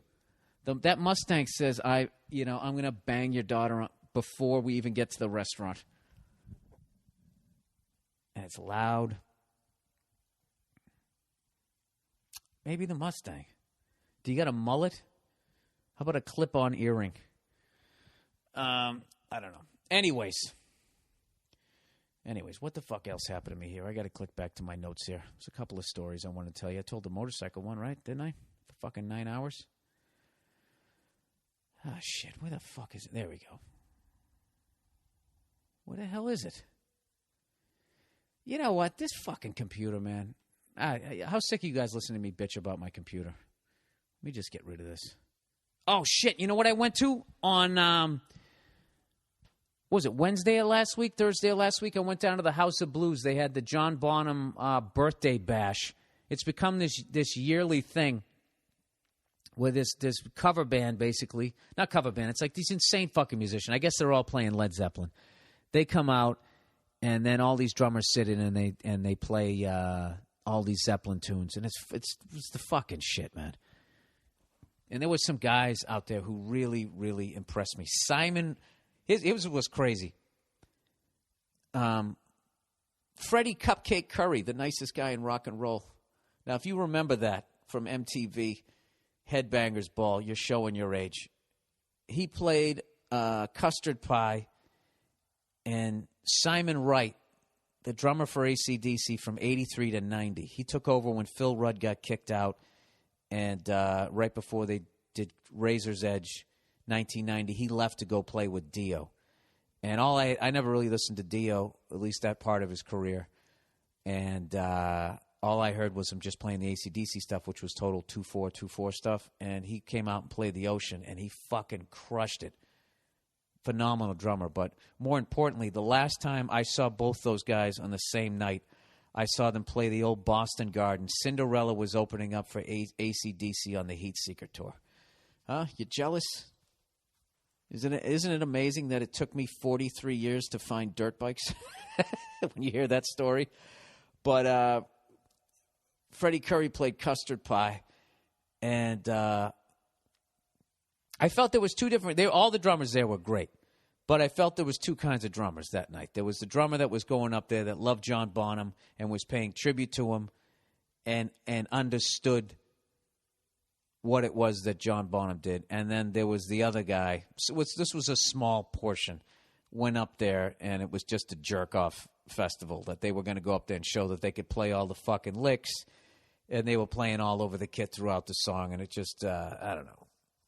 One guy I saw put the drumstick between his teeth as he was just playing with his right hand, and I was just thinking, Bonham would have smashed a snare drum over your fucking head. What are you doing?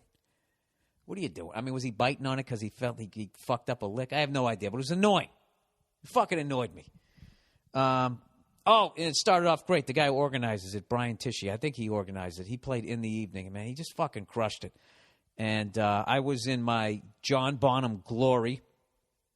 And then Sebastian Bach came out and sang Whole Lotta Love. It was just the shit. And the last time I saw Sebastian Bach live was December 31st, 1989. I had just lost my license for drinking and driving, and I saw Aerosmith at the Boston Garden to bring in the decade of the 1990s. That's how I went out of the 80s. It was on the I always say Done with Mirrors. It was the Pump Tour. And Aerosmith was sober by then, so they sounded fucking incredible. And that was that classic story I told you where when that concert was going on was right around the time when another bad egg that the United States had invested in, Manuel Noriega, down in Panama, all of a sudden wasn't doing what the fuck we wanted him to do. You know the deal. All these dirtbags, they're all doing shit that we don't want them to do, but they're doing what we need them to do, so it's okay. And then the second they stop doing what we need them to do, all of a sudden we're outraged that they gassed their own people fucking 12 years earlier. How could he have done that in 1973? We got to go in and get this guy, right?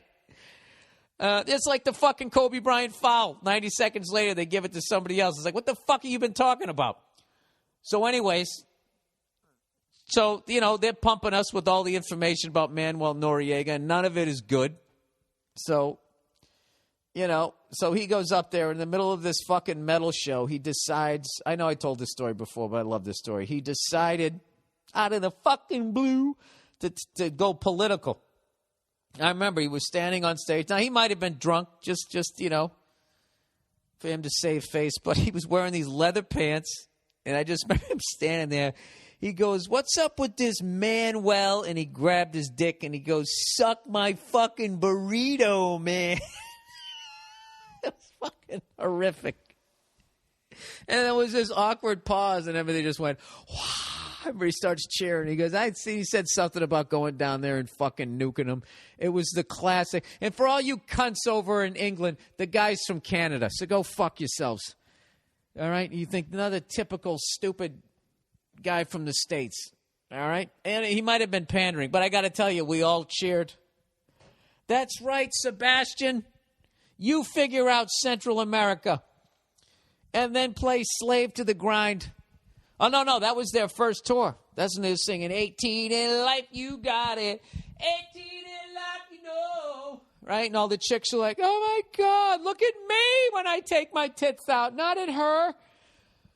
Oh, those were the days. Oh, those fucking fishnetted whores. It was the greatest fucking thing ever. I'm really so happy that I grew up during that time rather than the grunge period when all those hairy chicks were just fucking walking around with their Sasquatch muffs. You know? High and tight 80s, baby. It was right before the really bad... There was two things that were really bad in the 90s. Like, you know, that grunge music, you know, the top tier I like, all right? But there was a lot of moping around just because moping around was selling albums. The same way with hair metal. There was a lot of shit about the devil, and, you know, they weren't really sacrificing anybody, right? It was only the top shelf that were. But anyways, the mopey music of the 90s and then the just absolutely perfect circle, horrific grapefruit fake tits where you had like a varicose vein on the side of your titty. Like those two of the worst things from the 90s, I would say. You know, one of the best things from the 90s, I would say, would be Soundgarden. I'd go with them. I'm sure I get plenty of fucking emails. They fucking suck. They actually ripped off. I don't give a shit. You guys like me, anytime your computer comes up and says, hey, there's new software available. Would you like to download it? And you got that option, not now. You know, like hitting the snooze alarm on your fucking computer. And then one day you go to your iTunes doesn't work. None of the video works. And then you yell at your computer like it's the problem. That's what I like to do. Hey, everybody, have you been to the post office lately? Yeah? How did that work out? Wouldn't it be wonderful if somehow you could take the enormity of the postal industry and just stick it inside of your apartment? Put it right in your little sleeping bag. Wouldn't that be great? Well, I'm here to tell you that that's a possibility. If you go to Stamps.com, everybody, you can stop one of the biggest wastes of times in your life right now, which is going to the post office, especially when you got a business to run, or maybe you just want to sit down and eat a sandwich, right? That's why you need Stamps.com. It's not only going to save you time, you can buy and print official U.S. postage using your own computer or a friend's and a printer. Print exact postage for any letter right from your desk using the free digital scale. The exact postage for a letter or package. Sorry, I read that wrong. Basically, anything you want to ship. You can stick that baby in a box and put it on a scale. You know, maybe you need some help. Now you got a friend. Right? You have him pick it up. You put it on the damn scale. You weigh it.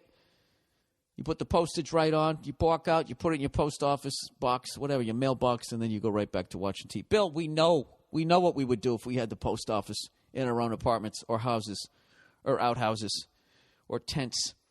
Do you live in a tent city? Do you have an outlet? Buy Stamps.com, but Stamps.com will also give you money. It's a fraction of the cost of a postage meter, plus you get discounts you can't even get at the post office. That's a great thing if you get in early with Stamps.com, because once it blows up, you know that they're not going to have any of these discounts. So you get in early. All right, I'm sure I'm going to get a note on that. Actually, we plan on having discounts forever. Right now, if you use my last name, Burr, B-U-R-R, for this special offer, you get a no-risk trial plus a $110 bonus offer that includes a digital scale and up to $55 in free postage. Don't wait. This is the call to action, everybody. Go to Stamps.com right now. Before you do anything else, click on the radio microphone at the top of the homepage and type in Burr, B-U-R-R. That's Stamps.com. Enter Burr, and you will be in the wonderful world of not having to go to the post office anymore. You know? That'd be great. What if you had the grocery store in your own apartment? That'd probably be next. Go to grocerystore.com. Wouldn't it be great if lemons fell out of your ceiling? Do you know the wonderful, the beautiful, the lovely Nia has been, she's been on a tear lately. You know, planting all this shit out in the yard. And none of it's edible. So we're having this big fight. Like, she likes pretty smell. It smells good. I like it. It's lilac. It's like, you can't fucking eat that shit. You know, why don't we get a, like a watermelon tree or something, right? Watermelons don't go fuck yourself. I know they don't grow on trees. You know what I mean? Let's get something edible out here. Let's grow some goddamn potatoes. You know? Let's go grow some fucking food. That's what I want to do. They got those little dwarf trees. Like a midget grapefruit tree. They got a midget avocado tree, and you just stick them in a barrel. And there you go. Apocalypse comes. Here comes Jesus throwing all the sinners down into hell, and you're just sitting there eating avocados. Like, go fuck yourself, you hippie. I got a food supply. What are you going to do to me? Huh? At the end of the day, I know you're a pacifist. I know you don't got it in you. You don't have that rage like your dad does. Talent skips a generation, all right? Why don't you go play the fucking maracas and get out of my face? I know that's not your three-headed dog. That's your dad's. Yeah, go for. Look, I respect your dad. I'm not disrespecting him. I'm disrespecting you. Yeah, I'm sure that's how you're going to tell this story, you fucking pussy, right? All while you're eating an avocado or grapefruit or some shit like that. You know, recently I worked with somebody, and they said something about the microwave. I don't think I can ever use one again. He said they microwaved water to the boiling point and let it cool down, and then they boiled some water on the stove, and they watered 2 rows of flowers. And the water with the microwave water, they all died. So I'm all set on the microwave. That's all it takes. If it kills a plant, what's it doing to me? I don't know. I'm easily scared, everybody. And I'm not trusting. So if you have any remote like theory on anything, like, you know, I would literally phase out living in a house if you had a good enough lie as to why it was slowly killing me. Anyways, what else do we got here? What other? I promised I would resend this to you. Run this whenever you would like. All right, this is Spotify.com. All right, this is one of these places that you oh, for Christ's sake, what is this? This is the graphic image. Why don't I have this stuff ready? The worst. You know, this is why I'm a comedian, because I swear to God, if I was in the real world and I had some sort of presentation, I would be the guy showing up with, like, the papers falling out of my briefcase. What I meant to say. I would be like the nutty professor, but I would never turn into the cool guy. Jerry Lewis's, by the way. What is Spotify? It's a new way to listen to music for free. Millions of tracks, artists, and even comedic content is on there for you to access whenever you want. I know what a lot of you guys think. Bill, why are you hyping this stuff when you had a problem with that other site? Because this site actually is going to pay me for my material. So I don't have a problem with them. So go down to Spotify, everybody. This is the way I think about Spotify is iTunes, but with the entire world's library. Oh, is this what I'm supposed to say? This is what I think? You guys are speaking for me? Evidently, Spotify is like iTunes, but with the entire world's library at your fingertips. Well, right there, that's better than iTunes. How many times you go on iTunes, you go to look up a band and they don't have it, unless it's like the biggest thing ever. You know, like your guilty pleasures. Oops, I did it again. They'll actually have the B tracks of Britney Spears on Spotify. It works on a PC. It works on a Mac, home audio system, and mobile phones. Tracks play live. There's no need to wait for downloads and no big dents in your hard drive. Spotify connects seamlessly with your Facebook account and allows to easily discover new music and share them with friends. Super easy to use, and here's what you do. You go to the Spotify link on the website. Click register from your Facebook account. Download Spotify to your Windows or Mac computer. Search and play the millions of songs that are now yours. Doing it this way will give you free access to Spotify, and it's really just that simple. Bill, do you have a deal for us? Yes, I do. For every one of my listeners that I drive to, this is the actual deal that I get. Every one I drive there, I get a free quarter of a grilled cheese sandwich. 4 listeners, it's a whole sandwich. Banner ad is attached to the email. Oh, we don't even have this up yet. I'm going to have to... Jesus Christ. Why did I do that? You know what you did? That's like you just got somebody's leaked copy, the tracks of their new album. We're going to have that up for next week, everybody. Old Spotify.com. Boy, oh boy, this is the greatest thing ever, says Bill. I like when there's copy like that. I don't even have to think. Anyways, let's get back to the podcast here. What do we got here? Do we got some overrated, underrateds? We got to wind this down here, right? What are we up to? An hour and 2 minutes, Bill. You ever hear of leaving and wanting more? All right, we've gone through the advice, dealing with girlfriend's mom. All right, here's the last one. It's entitled Virgin. Like a virgin. Hey, who here wouldn't still bang Madonna? Huh? She'd be so fucking annoying, though. Just shut up. You're from Detroit. You're not fooling me with your dumb accent. I'm 21 years old, dude. Just graduated. Did Bobby Kelly write this? I'm 21 years old, dude. Do you guys listen to the What the Fuck podcast? Or Christopher Titus's podcast that I'm going to be on that I don't even know the name of? I actually just went and did his podcast. I didn't even learn the goddamn name of it because I'm so wrapped up in my own thing. You know what's funny is I went to the search thing and I actually searched cricket is gay because I wanted to see what Jason Alexander said. All right, Chris Titus podcast. You know what's great about us doing the podcast? If there's any video of it, you guys can actually see that we are two different people.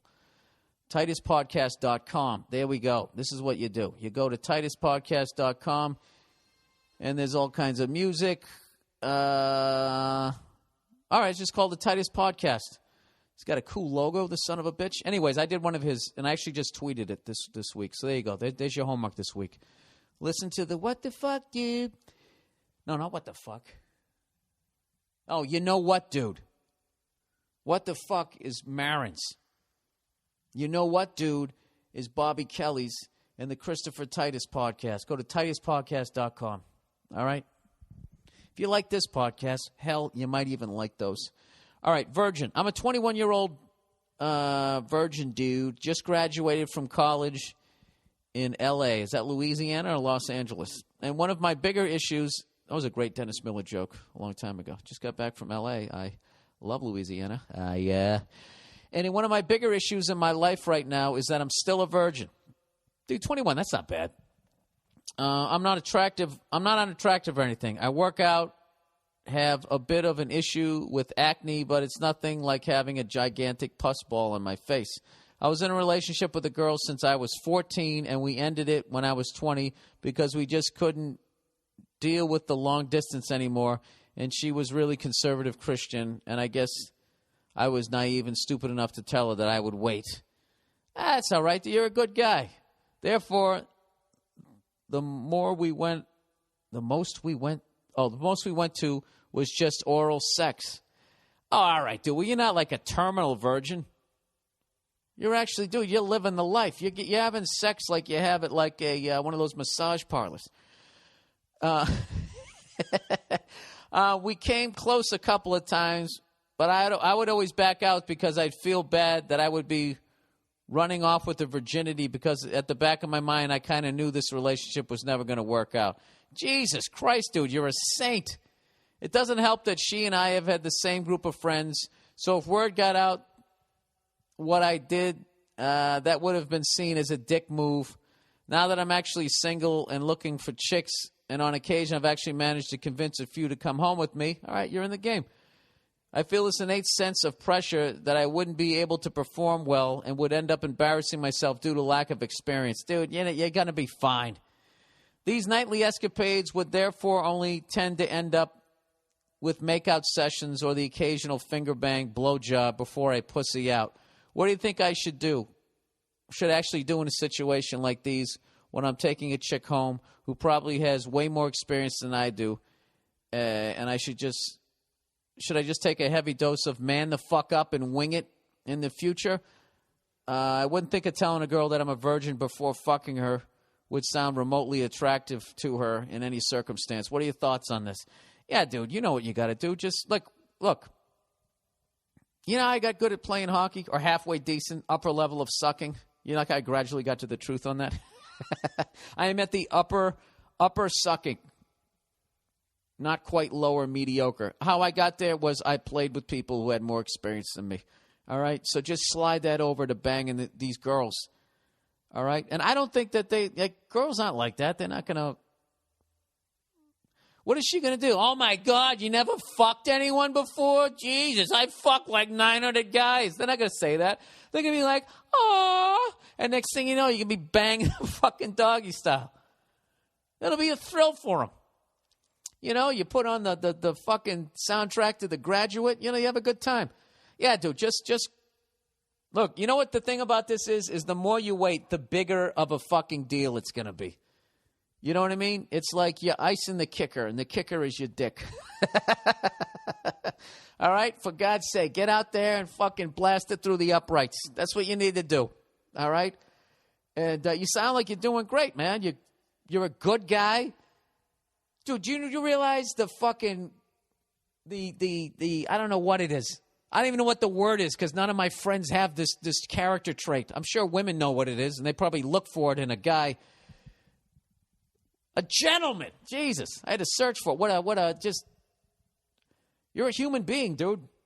You're an honest guy.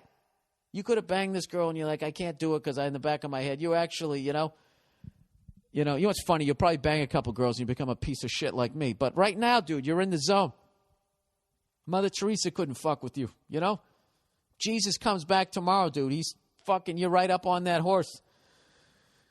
Smelling of patchouli when you fucking grab around his waist and ride into heaven. Oh, God, what a disgusting image. Anyways, yeah, dude, just man the fuck up. Wing it in the future. And you know what? I think we get rid of a lot of the pressure. Why don't you just tell him? You know? I don't know. If you feel like the moment's there, just tell him. If you just feel like the moment's there. You don't have to give him the whole fucking story just in the middle of it. Just tell him, I never did this before. They're like, oh, my God, that's okay. You know, next thing you know, you got their feet in the air. I'm telling you, you're going to be fine, all right? And you're a good person, and then this is the deal, dude. You're a fucking virgin, all right? So you're like, you still got that new car smell, all right? So whatever you do, all right, condoms from here on out. Condoms from here on out. No fucking skanks, all right? Because evidently, even if you wear a condom, you can still get things. I'm not going to do this, so now you get even more in your head. Right now, what I just did is now you finally lined up to kick the field goal, and I'm sitting there waving my arms with the fucking air horn in the background. You know, fucking around, it's like boxing. Protect yourself at all times, all right? That's all I'm going to say. Okay. All right, good luck to you. That's the podcast for this week. Apologize for being late. I hope my story about riding a motorcycle, what the fuck happened to my taint? Jesus Christ, I just sat in this chair the wrong way. My fucking taint hurts. Fuck. You know what it was I went over a couple of fucking jumps and I got a little bit of air and I didn't know enough to stand up. So I kind of came off the seat and then landed and fucking slammed my taint. You like that, people? I jacked my thumb up. My shoulder's talking to me. And I took a nice fucking slam, a couple of slams to the taint. I'm going to call the Comedy Store, tell them I can't perform this week because of a bruised taint. Are you fucking with us? I'm dead serious. Hang on a second. You got the iPhone? I'll take a video. That's disgusting. Well, it's your fault for hanging out for the whole podcast. All right, go fuck yourselves. That's the podcast for this week. I'll talk to you next week. Don't take any shit. And God bless everyone today. Okay, all right, bye.